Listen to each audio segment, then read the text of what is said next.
দেখো আমি আজকে বানাবো ধোকা। এর আগেও একবার বানিয়েছিলাম, তো হয়েছিল না, অবশ্য সেটা ডেটের প্রবলেম ছিল। তো কিন্তু এটা নিয়ে এসেছি কালকে আর কি, আজকে বানাবো। আজকে যেহেতু সোমবার আমার নিরামিষ, তো এখানে আমি 1 থেকে 1.5 কাপ জল নিয়ে নিয়েছি। আর এখানে এই যে এটাকে দিয়ে দেবো।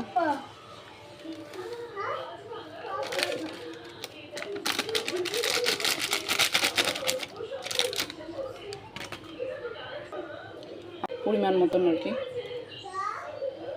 তো নুন দিয়ে দিলাম। আর 1 চামচ চিনি দিয়ে দেবো।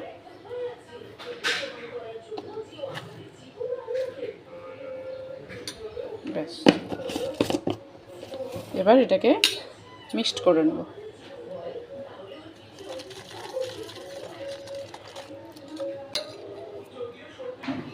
তো এই যে আমার হয়ে গেছে আর কি মিক্সড করা। এবার এটাকে আধ ঘন্টার জন্য রেখে দেবো ঢেকে, তারপরে আধ ঘন্টা বাদে আর কি এটাকে রান্না করবো। ঠিক আছে, আধ ঘন্টা বাদে তোমাদের সাথে আবার দেখা হচ্ছে। এটা আমার আধ ঘন্টা প্রায় হয়ে গেছে, আধ ঘন্টা ভিজিয়ে এদিকে আমি কড়াইয়ে তেলও দিয়ে দিয়েছি। এবার তেলটার মধ্যে আমি এবার একটু রান্না করে নেবো। এটা আধ ঘন্টা রাখা দরকার ছিল, এটা আধ ঘন্টা রেখে দিয়েছি। আর এদিকে 2 চামচ তেলও দিয়ে দিয়েছি কড়াইয়ের মধ্যে, আর হালকা আঁচ করে দিয়েছি। এবার কড়াইয়ের মধ্যে এই মিশ্রণটা দিয়ে দেবো, দিয়ে আস্তে আস্তে হালকা আঁচে নাড়তে থাকবো।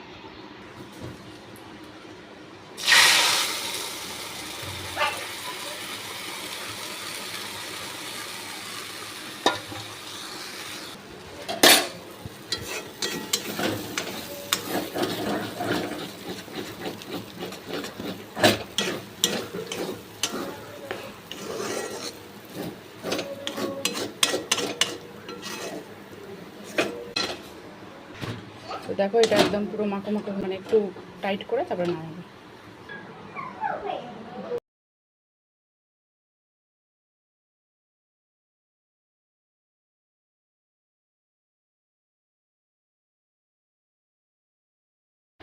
তো এটা দেখো, এটা একদম অনেকটা আর কি শক্ত হয়ে গেছে। তো এটা আমি পিস পিস করে কেটে নেবো আর কি। তো চলো, তো আরেকটু ঠান্ডা হলে আরেকটু ভালো হয়, যাই হোক। তো এবার আমি পিস পিস করে কেটে নেবো, কেটে নিয়ে আমি আর কি তেলের মধ্যে ভাজবো। তো চলো তোমরা আর কি দেখতে থাকো। তো এই দেখো আমি কেটে কেটে নিয়েছি আর কি, তো কাটাটা আমি দেখাতে পারিনি। তো এখন এই যে দেখো আমি পিস করেছি, এই দেখো, এই দেখো।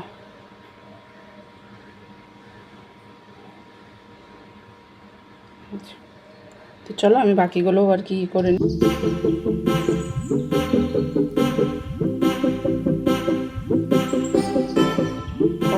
আমার এই যে হয়ে গেছে।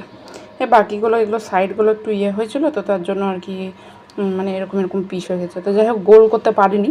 তো যাই হোক, যেমন হয়েছে তেমনই আর কি ভালো। তো চলো আমি এখন এবার কড়াইটা জ্বালিয়ে নেবো, জ্বালিয়ে নিয়ে আমি আর কি ভাজতে থাকি।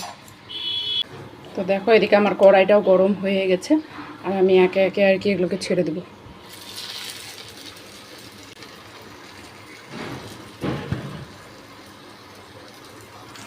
তো দেখো এই যে আমি কড়াইয়ের মধ্যে দিয়ে দিয়েছি। তো চলো এটা আর কি ভাজতে থাকুক, তোমরা আর কি দেখতে থাকো। তো এবার আমি মশলাটা করে দেবো। গোটা জিরে, আদা আর একটু পোস্ত নিয়ে নিয়েছি। এই যে একটু পোস্ত নিয়ে নিয়েছি, তাহলে আর কি টেস্টটা সুন্দর হবে। তো চলো আর কি আমি এটাকে বেটে নিই।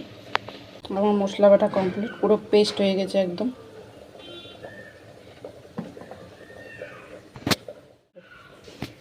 তো চলো আর কি এবার আমি আলুটা তেলের মধ্যে দিব, তেলের মধ্যে দিয়ে আমি তারপরে মশলাটা দিয়ে কষাবো। আর এই যে এদিকে আমার ভাজাও কমপ্লিট সম্পূর্ণ।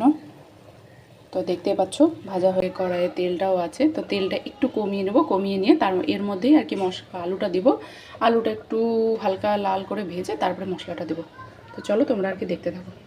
তো ওই তেলের মধ্যেই আমি একটু লবণ আর একটু হলুদ দিয়ে দিয়েছি, আর একটু কাশ্মীরি মির্চ দিয়ে দেবো, আর এটাকে বেশ নাড়বো।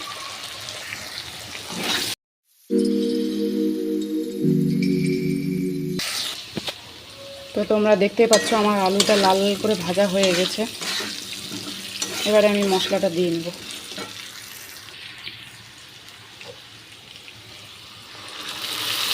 যে মশলাটা করে রেখেছিলাম সেই মশলাটা আর কি দিয়ে দিয়েছি।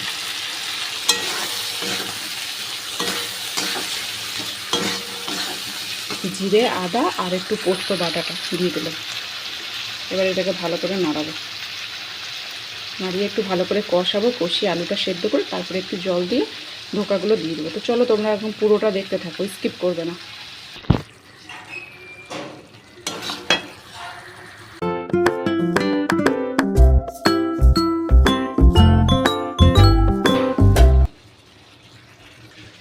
তো চলো এটাকে আমি একটু ঢেকে দিই, ঢেকে একটু আলুগুলো সেদ্ধ হয়ে যাক, তারপরে আর কি দেখাচ্ছি।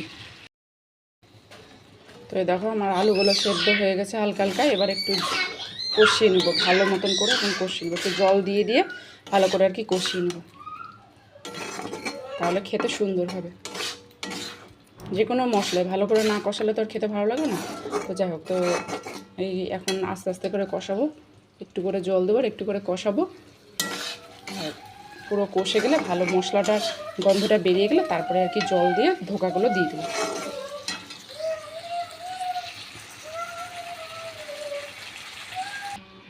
আর এদিকে আমার কষানো হয়ে গেছে, কষানো হয়ে গিয়ে দেখো একটু জল দিয়ে দিয়েছি আর ফুটেও গেছে। তো ফুটে গেছে, তারপরে দেখো যে এখন এই বড়াগুলো দিয়ে নিব আর কি, মানে ধোকাগুলো দিয়ে নিব। এবার ধোকাগুলো দিয়ে দিব আর একটুখানি ফুটলেই ব্যাস নামিয়ে নিব আর কি।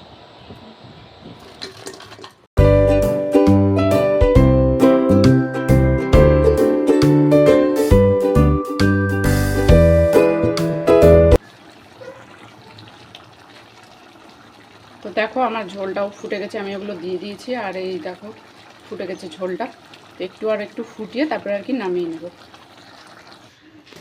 তো এই দেখো আমার একদম পুরো কমপ্লিট হয়ে গেছে ধোকার ডাল।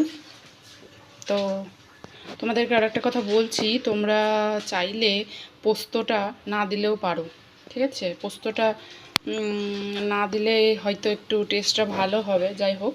তো তোমাদের যেটা মনে হবে তোমরা সেটা করতে পারো। তো পোস্তটা দিলে ভালোও হবে, কিন্তু তোমরা আবার দিতেও পারো, নাও দিতে পারো, কোনো ব্যাপার না, সেটা তোমরা স্বাদ হিসেবে আর কি করতে পারো।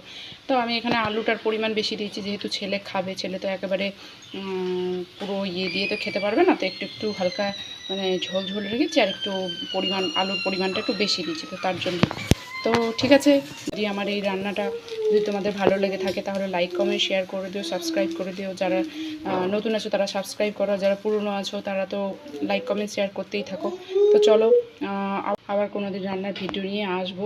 তো চলো, তো ততক্ষণের জন্য তোমরা সবাই সুস্থ থেকো, ভালো থেকো, আনন্দে থেকো, টাটা।